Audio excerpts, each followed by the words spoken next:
नमस्कार बच्चों, जय हिंद। देखिए, मेहनत का कोई विकल्प नहीं। Labour never goes unrewarded. कोई भी परिश्रम किसी भी क्षेत्र में कभी भी किया गया है तो फ्यूचर में उसके अच्छे परिणाम मिलेंगे ही मिलेंगे। बस यह है कि ईमानदारी से थोड़ी मेहनत करनी है। हम नहीं कहते कि आप 20 घंटे दो, 10 घंटे दो। रेगुलर आप हर सब्जेक्ट को एक एक घंटे भी देते रहें तो पुलिस जैसा एग्जाम बड़ी आसानी से क्लियर हो। पर ज़्यादा के चक्कर में ना पड़े। ज़्यादा के चक्कर में पड़ेंगे तो कुछ हाथ नहीं आएगा। जब एक बार तैयारी हो जाए फिर आप लगाओ जितना ज़्यादा लगाना है, और बेसिक तैयारी जब आप स्टार्ट करो थोड़ा थोड़ा लेके चलो, रेगुलर करो। देखिए, एलसीएम चल रहा है इस समय। अब तक ए टू जेड 1 से 32वीं क्लास है आज जो चल रही है। सीधे प्ले स्टोर में जाओ और एक तरफ से रिवाइज ले लो। वीडियो को बढ़ा के पढ़ो, कैसे भी पढ़ो, उसे तैयार करो। एक एक इसको 10-10 बार लगाएं। अच्छे क्वेश्चन मिलेंगे, सब बढ़िया टाइप मिलेंगे। जैसे देखिए, दो संख्याओं का एचसीएफ और एलसीएम का योग अगर कहीं मिल जाए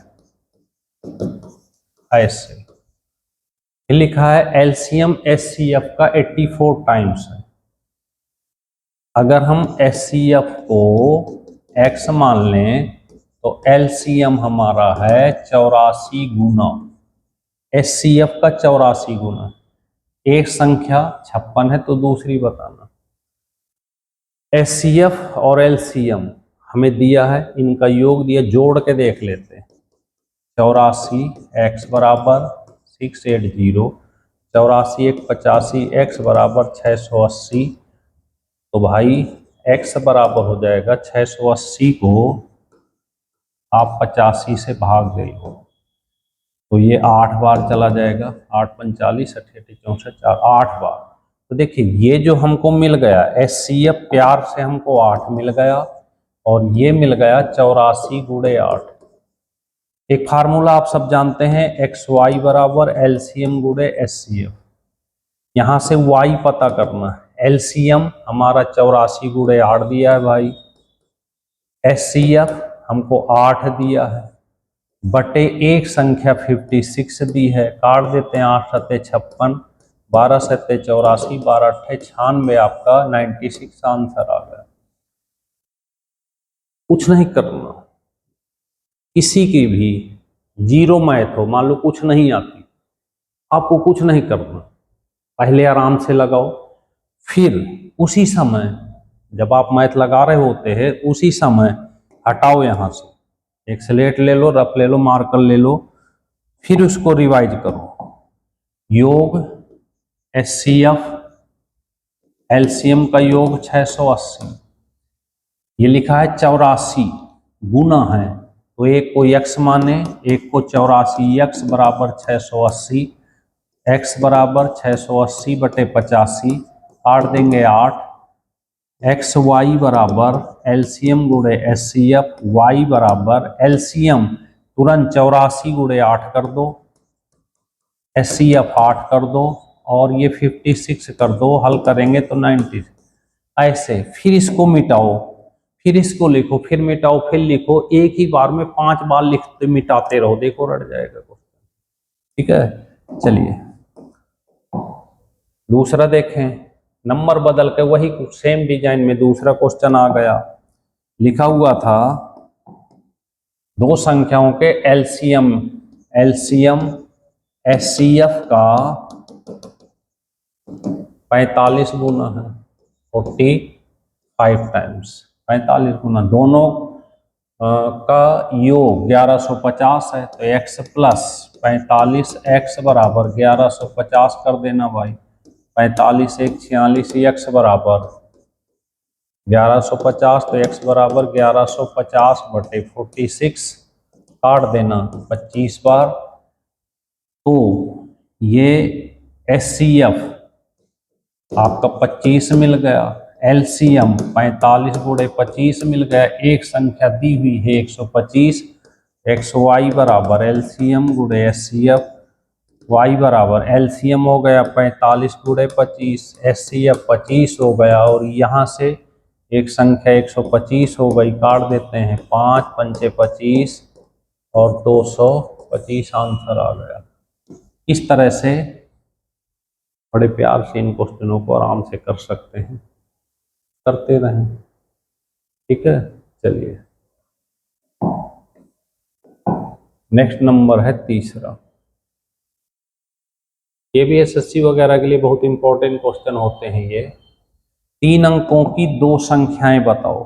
3 अंकों की दो संख्याएं जिनमें एचसीएफ 29 दिया है, एलसीएम 41 47 दिया। अगर कहीं भी एलसीएम के साथ एचसीएफ दिया हो तो भाई भाग दे देना, 41 47 को भाग दे देना, ऐसे भाग दे देंगे तो 9 3 27 143 आ जाएगा। इसके फैक्टर कर देना। ये जब फैक्टर हो जाए तो संख्याएं आसानी से मिल जाएंगी। ऐसे 11 गुणे 29 कर देना, एचसीएफ से गुणा करना, 13 गुणे 29, 11 नंबर 99, 11 दूनी 22, 9 31 और 13 नंबर 117, 13 दूनी 26 और 11 37। ये मिल गई संख्याएं। क्या पूछा है? योग बताओ। तो योग जोड़ देना भाई, तो 9 7 16 और 7 1 8 1 9 और 3 3 6, ये आ गया 696। आंसर आ गया आपका 600। बहुत इंपॉर्टेंट क्वेश्चन है ये। कहीं भी एलसीएम दिया हो, एचसीएफ दिया हो, एलसीएम को एचसीएफ से डिवाइड कर दो। रूल भी होता है कि डिवाइड होगा ही होगा। बस जब डिवाइड हो जाए यहां से ऐसे भाग दे देना तो ये मिलेगा। अभी यहां पर समस्या हो सकती है आपको कि 143 ऐसे नंबर मिलेंगे कि फैक्टर कैसे बने। तो यहाँ पे याद रखना कि 9 11 13 ये 3 संख्याएं बहुत इंपॉर्टेंट। इनमें से किसी से कटेगा। कई बार हो सकता है कि एक संख्या 91 भी आ जाए जो इसको काटे। तो ऐसे 3 4 नंबर हैं जिन पर क्वेश्चन बने हुए हैं, इनमें से किसी एक से कटेगा जरूर, याद रखने के लिए। नहीं तो ढूंढते रह जाएंगे कि कैसे, क्योंकि फैक्टर आसानी से होंगे नहीं इनके। तो ये नंबर याद रखना। चलिए चौथा। एक कमरा है, ध्यान से देखना। एक कमरे में टाइल्स बिछानी है। ऐसे एक कमरा था, 68 और 51। यहाँ पे वर्गाकार टाइल्स बिछानी है स्क्वायर शेप में। ऐसे कुछ स्क्वायर शेप में टाइल्स बिछानी है पूरे कमरे में। टाइल्स की संख्या बताना है। तो जब भी कभी संख्या टाइल्स की पूछे तो ये लंबाई और ये चौड़ाई, लंबाई गुणे चौड़ाई बटे एचसीएफ गुणे एचसीएफ कर देना, आंसर आ जाएगा 68 गुणे 51 बटे यहाँ से एचसीएफ 17 17 17 से, ये भी 17 से, तो 17 चौको 68, 17 3 51, 3 चौको 12। तो टाइल्स 12 टाइल्स उस कमरे में बिछ जाएंगी और बढ़िया वाला कमरा बन जाएगा। तो जब भी टाइल्स का कोई क्वेश्चन आए तो इस तरह से, अगर इसकी माप दी है तो फिर तो कोई बात ही नहीं है, तो वो जो माप दी होगी फिर वो एरिया का क्वेश्चन हो जाएगा। और ज्यादातर क्वेश्चन यहाँ जो आएंगे इस टाइप के आएंगे। चलिए ये वह बड़ी से बड़ी संख्या 307 और 330 को विभाजित करने पर 3 7 शेष बचे। ये भी बहुत इंपॉर्टेंट क्वेश्चन है। 307 330, जब बड़ी से बड़ी संख्या की बात हो ऐसे ऐसे अलग अलग घटा देना। 304 और 323, इनका एचसीएफ निकाल देना। जो आंसर आएगा एचसीएफ आएगा वही आंसर होगा।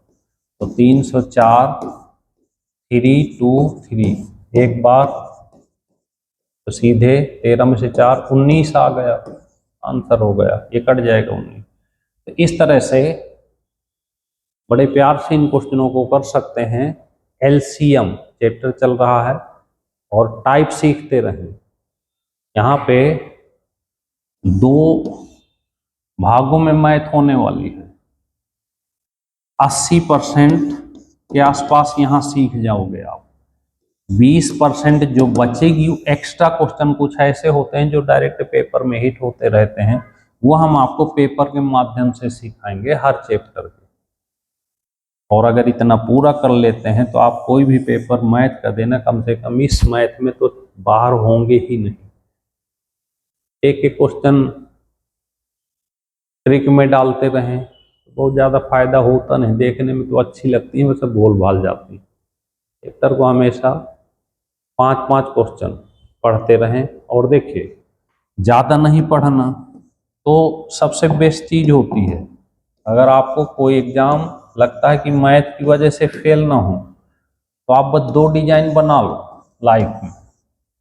चैप्टर 5 क्वेश्चन चैप्टर के और एक सॉल्व पेपर ले लें, कोई भी सॉल्व पेपर, कोई भी छोटा से छोटा 5 क्वेश्चन ये लगाएं और ये वाले 5 क्वेश्चन कहीं से भी खोलें 20 से, और 20 से 5 क्वेश्चन उस सॉल्व पेपर केवल 5 लगाएं। अगर 5 में पांचों जिस दिन आपके होने लग गए, आपको कोई नहीं रोक पाएगा। और जब तक 5 के 5 ना कर पाए तब तक आप इसको तैयार करें इधर चैप्टर को। तो फिर देखना, तो 10 क्वेश्चन डेली 30 दिन में भैया 300 क्वेश्चन होगा, कम नहीं होता। और 300 क्वेश्चन एक महीने में, अगर हम 3 महीने 90 दिन में, तो 900 क्वेश्चन। और पूरी मैथ में 900 क्वेश्चन जो भी लड़का पढ़ के जाएगा, मान नहीं सकते कि वो कम से कम मैथ में बाहर होगा। 900 तो टाइप बहुत होते हैं। करके तो देखो आप 3 महीने 90 दिन रेगुलर मैथ की क्लास, बहुत कम क्वेश्चन, शायद कोई नहीं इतना कम पढ़ाएगा आपको पूरे उसमें जितना सबसे कम। ऑफलाइन में हम बहुत 5-7 से ज़्यादा नहीं पढ़ाते, तो सेम डिजाइन की ये है। ठीक है, तो 5 क्वेश्चन आज कर लेना भाई, इसको शेयर कर जरूर देना। थोड़ा सा सोशल मीडिया में हम भी धीरे धीरे चलते रहें, ऑफलाइन वाले हम लोग। ठीक है, चलिए, ओके, जय हिंद।